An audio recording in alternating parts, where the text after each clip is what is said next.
Hey folks, welcome to another episode of SEM Saturday, a raw, uncut, unedited weekly video series where we discuss how search marketing can bring more visitors, leads, and customers to your business. I'm Riley Farbot, your host. I'm Bobby Massa, your co-host. And we are with Monte Verde Media. What are we talking about today, Bobby? Well, today I wanted to just pick your brain on... Thanks for joining us, Nate, by the way. Hi, Nate.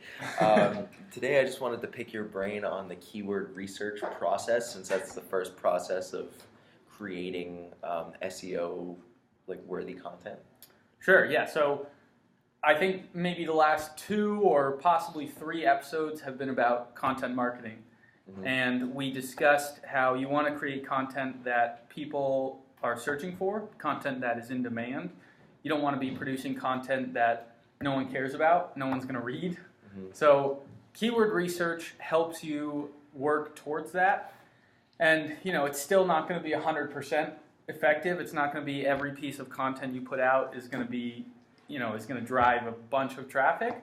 But it's at least going to guide you in the direction where you're creating content that's valuable and that there's demand behind. Okay. So with regards to keyword research, and let's just say like an individual piece of content, let's say you have a list of keywords that you've extracted that are pertinent to the website you're trying to optimize. Are you gonna try to just sort of saturate the content with those keywords? Is that how to optimize that, or? Yeah. So I'll take one step back and say, how do we come up with this list of keywords, right? So you start with a seed keyword. Maybe it's a good seed keyword, Red Sox. Sure. That's funny. In a previous episode, he's wearing a Celtic shirt, so we use that. But we use Red Sox for the seed keyword. So throw in Red Sox into something like SEMrush or Ahrefs, and that will give you a list of long tail keywords based on your seed keyword. So Red Sox hats, Red Sox apparel, Red Sox shirts, Red Sox tickets. Those are all going to come up in your keyword research. And basically you want to look at search volume for those keywords, your cost per click average bid, and that will tell you if it's, generally if multiple people are bidding on a keyword, it's because being in that position is profitable. So whether it's a direct purchase where you're buying a Red Sox hat, or whether it's generating leads from, I have season tickets to the Red Sox. Right. Put your email here to subscribe and possibly win some free tickets or something.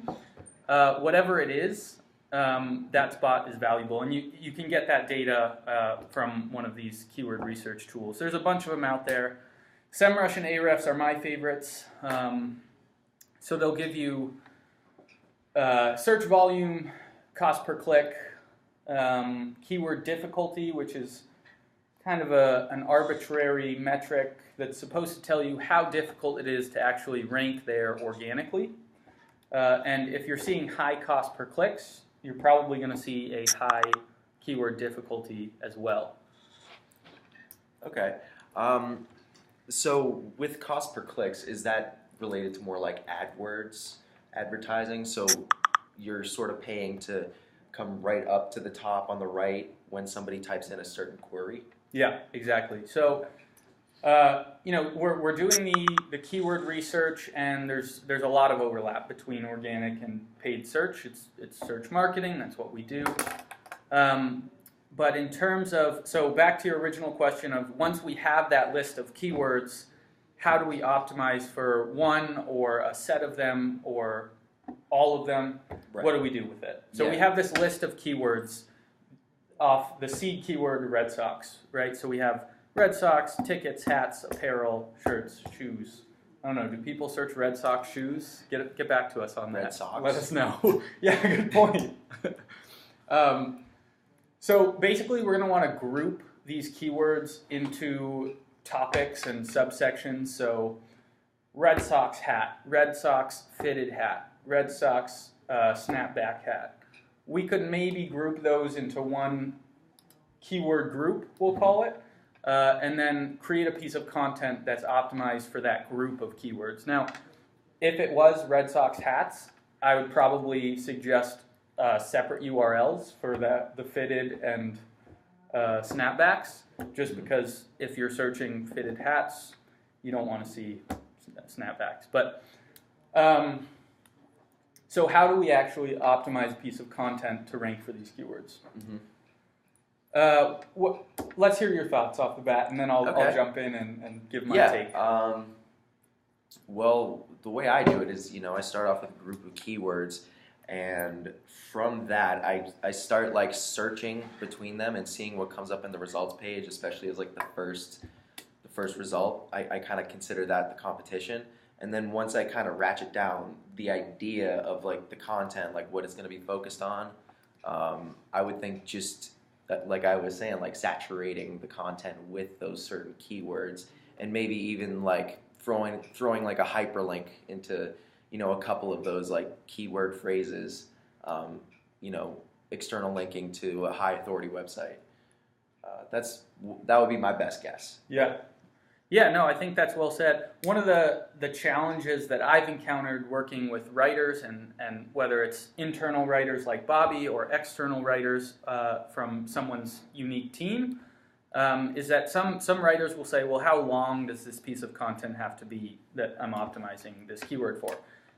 And you touched on the fact that we really want to go and see what the competitors are doing. So I highly, highly recommend that if you're doing keyword research, if you're planning to create content, go out and look at the top 3 search results for that phrase and figure out why they're ranking so highly, so that you can just take the best aspects of those 3 pieces, roll them into one, and then add your own take also.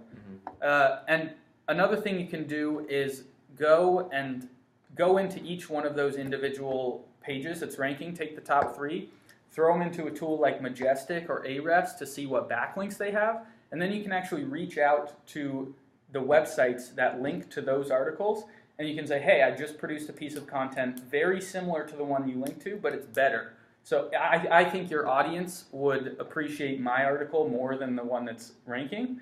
So maybe consider changing your link to my article. And that actually is a fairly effective strategy for getting backlinks, is reaching out to people who already link to a resource like yours and saying, hey, you should change this to my resource because it's better.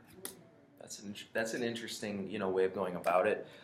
So in that case, would you just start calling up the different publications, or? Yeah, so it's challenging, right? And so I think email outreach is the easiest way to do this, and there's not a high success rate on it. So if you're in a low competition niche, maybe it's not worth your time. But if you're competing for highly competitive keywords, this is a tactic that you should consider using without a doubt.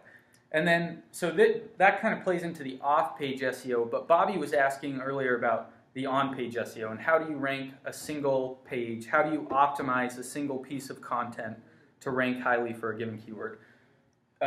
Some of the things you mentioned were, making sure the keywords are present in the article, almost a no-brainer. I don't think we should stuff keywords into the article. The way I like to summarize keywords is that they tell search engines what you want to rank for, but stuffing in the same keyword multiple times is not going to help you rank for that. So include the keywords to let the search engine know I'm trying to rank for this, but don't stuff it. Okay. So like a healthy amount. Exactly, a healthy amount. Don't make it unnatural. Yeah. Exactly.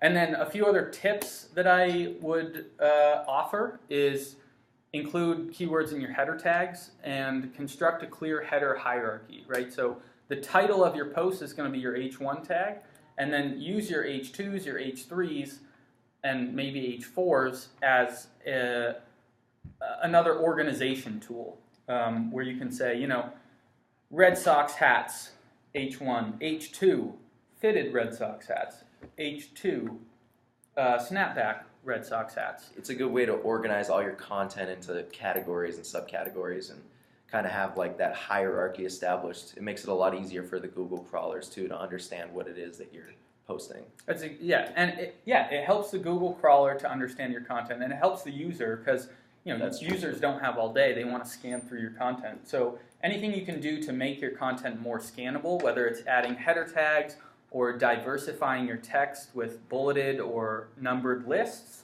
or adding images or videos, anything you can add to your piece of content to diversify it is going to help it rank and ultimately just be a better resource for users. Definitely. Do you have anything to add?